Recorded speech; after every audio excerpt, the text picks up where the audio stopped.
Just গল্পটা বলি, আপনারা শোনেন। ইমানের স্বার্থে বলতেছি, আল্লাহু আকবার বলেন। এরা সহজে আলেম ওলামার কাছে প্রশ্ন করে না। কেন করে না জানেন? আলেম ওলামাকে প্রশ্ন করে যুগে যুগে কোন নাস্তিক আলেমদের সাথে পারেন নাই, কারণ আলেমদের মেমোরি এটা আল্লাহ প্রদত্ত মেমোরি।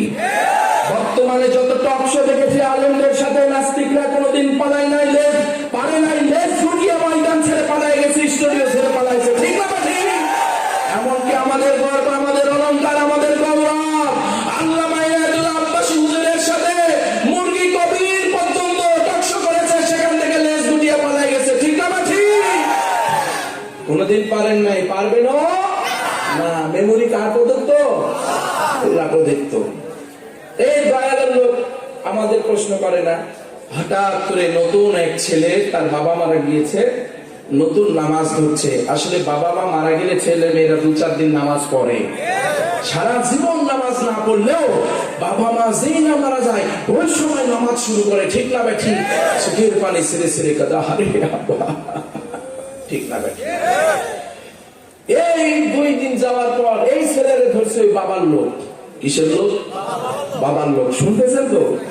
ধরে বলছে, ভাই আমার ভিতরে খুব ব্যথা, একটি প্রশ্ন আমার কাছে প্রশ্ন করে উত্তর পাই না, আশা করি আপনি যথাযথ উত্তর দিতে পারবেন।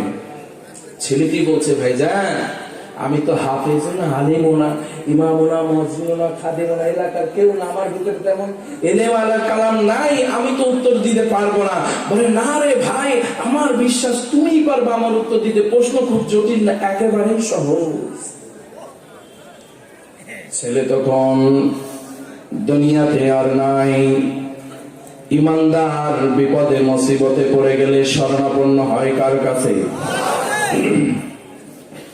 মুমিন কোন জায়গায় থেকে গেলে সাহায্য চাই কার কাছে? ছেলেটি এমন ঈমান এনেছে, আল্লাহ আমার বাবা মরে গেছে তো কি হয়েছে, 2 দিন পরে তো আমাকে কবরে যাওয়া লাগবে, এমন ঈমানদার নামাজ ধরেছি, নামাজের হুকুমাত যেন আমি নিজেও কায়েম করে ওই কাতারে শামিল হতে পারি। আল্লাহ কবুল করো। এমন একজন মানুষ আমাকে প্রশ্ন করেছে, ইমানদার তো কখনো বিচলিত হয় না, ভেঙে পড়ে না, দুমড়ায় যায় না, মুসরাই যায় না, আমি আলিম ওলামাও না, এমনকি তোমার হাবিবকে তো তুমি নিজে কোনো বিশ্ববিদ্যালয়ে শিক্ষা প্রদান করেন নাই, আমার কলিজার টুকরা নবী তো কোনো স্কুল মাদ্রাসায় কলেজ বিশ্ববিদ্যালয় করেন নাই, কিন্তু বিশ্ববিখ্যাত শিক্ষাবিদের তালিকায় তাকে বানিয়েছেন কে? কবুল করেছেন কে? আয় আল্লাহ, তুমি যদি উপর থেকে শিক্ষার ব্যবস্থা করে দাও আর তোমার এই বান্দার উত্তরের যদি ব্যবস্থা করে দাও, আমি সেই সহযোগিতা তোমার কাছে চাই। সুবহানাল্লাহ। বলেন, কি প্রশ্ন করবেন? বলতেছে, যখন প্রসাব করেন, প্রসাবের যন্ত্র কি তখন ধন? বলে, হ্যাঁ ধুই। ধোয়ার পরে হাত ধন, পা ধন, এইভাবে তো আপনারা উজু করে পবিত্র হন? বলে, হ্যাঁ। বলছে, বাথরুম যখন করেন, বাথরুমের দাঁত ধন না? বলে, হ্যাঁ ধুই। তারপরে তো হাত ধন, পা ধন, এইভাবে উজু করেন? বলে, হ্যাঁ করি। পবিত্রতা হয়? হ্যাঁ হয়। আচ্ছা বলেন, আমার প্রশ্ন এই জায়গায় না, আমার প্রশ্ন হলো, বায়ু যখন সরে, বায়ু যখন সরে, তো বায়ের জায়গা না ধুয়ে আপনার হাত ধন, পা ধন, মুখ ধন, এবার কি আপনি পবিত্রতা অর্জন করতে পারবেন? ওর ভিতরে কাজ করছে, কথা তো ঠিক, এটা নিয়ে তো কখনো চিন্তা করি নাই, ঠিক না ঠিক? তখন সে চিন্তা করছে, হাই সর্বনাশ, এর উত্তর যদি আমি দিতে না পারি তাহলে তো আমাকেও জাহেলের কাতারে শামিল হতে হবে, ঠিক না ঠিক? ইমানদার শুরুতে সাহায্য চাইছেন কার কাছে? আল্লাহ বললেন, বান্দারে চিন্তা নাই, আমি তোর জন্য আছি, ফাজকুরুনি আযকুরকুম। এরপর আল্লাহ তার মাথায় বুদ্ধি দিয়ে দিলেন। বুদ্ধি দেওয়ার সঙ্গে সঙ্গে দয়ালের লোককে ইমানদার প্রশ্ন করছেন, ও ভাই আপনি তো মুসলমান? বলে, হ্যাঁ। ওরা তো কখনো নিজেদের মুসলিম বলে দাবি করে না, ঠিক না ভাই? ঠিক। নামাজ পড়ে না তো কি হয়েছে, মুজ বড় হলো তো কি হয়েছে, বড় বড় দাড়ি, ওর ভিতরে আবার মাঝে মাঝে জোট পোকামাকড় লেগে যায়, ঠিক না বেটি? এত সুন্দর জোর, গাই আবার সুন্দর সুন্দর কোট, ঠিক না বেটি? প্রশ্ন করছে, তিনি বলতেছে যে ভাই এটার উত্তর দেয়া লাগবে।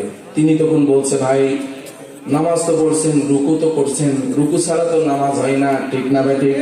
রুকু এবার করে দেখান তো আপনার রুকু কেমন ছিল, ভুল ছিল না সঠিক ছিল, আমি একটু দেখি। রুকু করতে গিয়ে পিঠ ছাট না করে একটু উপরে করে রাখছে, হাত না মারে রেখে। তো এভাবে রুকু হয় নাকি? রুকু সমেত করে করতে হয়, জানেন না? না হলে নামাজ হবে না। বলো তাই ভাই? বলো হ্যাঁ। যেই না শাক করছে ভাই, আর জেলের ভিতরে যত শক্তি ছিল এই বলে মাসে এক ফুটা এক বক্সিং পিঠ বরাবর মারার সাথে সাথে ওই দয়ালের লোক ও মা ও করে উঠছে। যেই না ও মা গো করে উঠছে তখন বলছে হ্যাঁ ভাইজান আপনি প্রশ্ন করতেন, উত্তর দিতে পারি নাই, তবে আমার উত্তর আপনি দেন, তারপরে আপনার উত্তর দিব। আমি যেই জায়গায় মারছি ওই জায়গা দিয়ে ও মা গো বলা বাদ দিয়ে মুখ দিয়ে বললেন কেন? কথা বলেন, কথা বলেন। তখন ওই ব্যক্তি বলছে কথা তো ঠিকই, কথা তো ঠিকই। তখন বলছে মিয়া বাটপারি করার আর জায়গা পাও না, না ইমানদারদের ইমান গুলি তোমরা এইভাবেই নষ্ট করছো, ঠিক না ভাই? ঠিক। বর্তমান কিছু জাহাল কাফের গোষ্ঠীর কিছু দালাল আপনাদের এই রংপুর দিনাজপুরে কাজ করতেছে। আমি ঘরে কোনটাই খোঁজ নিলাম, প্রায় 1 লক্ষ মুসলমানকে তারা খ্রিস্টান বানিয়ে ফেলেছে, ঠিক না ভাই? ঠিক বলে আপনারা যদি ঘুমায় থাকেন ইসলাম আস্তে আস্তে ধ্বংস হয়ে যাবে। আপনারা যদি ঘুমায় থাকেন ওরা আরো বেশি এই রাস্তাগুলো বিস্তার করে মুসলমানদের ঘায়ের করে খ্রিস্টান বানাবে, ঠিক না ভাই? ঠিক। সুতরাং এই ময়দান থেকে বলতে চাই আপনাদেরকে সোচ্চার হতে হবে। আর কোন বেঈমান বেঈমানের দালাল কাফের কাফেরের দালালরা আপনাদের এলাকায় ঢুকে মুসলমানের ইমান যেন ক্ষতিগ্রস্ত না করতে পারে সেভাবে সোচ্চার হতে হবে। সোচ্চারের ভূমিকায় কারা কারণ কি হয় দোয়া তুলে মান লেগে রাখো।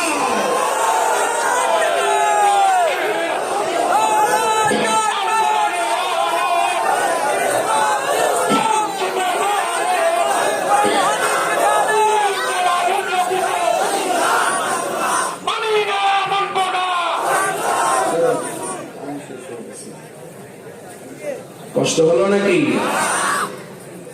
বন্ধুরা আমার? আমি আলোচনায় ধারাবাহিক এগিয়ে নিয়ে যেতে চাই, আল্লাহ কবুল করুন, যাবে কেন আমি। তাহলে বলছিলাম মৃত্যুর কথা স্মরণ করে চললে দুনিয়াতে কোনো পাপ সুসংগঠিত হওয়া সম্ভব নাই। এরপরে আল্লাহ তাআলা বললেন বান্দারে আমি কেন আগে মৌতের কথা স্মরণ করাইলাম?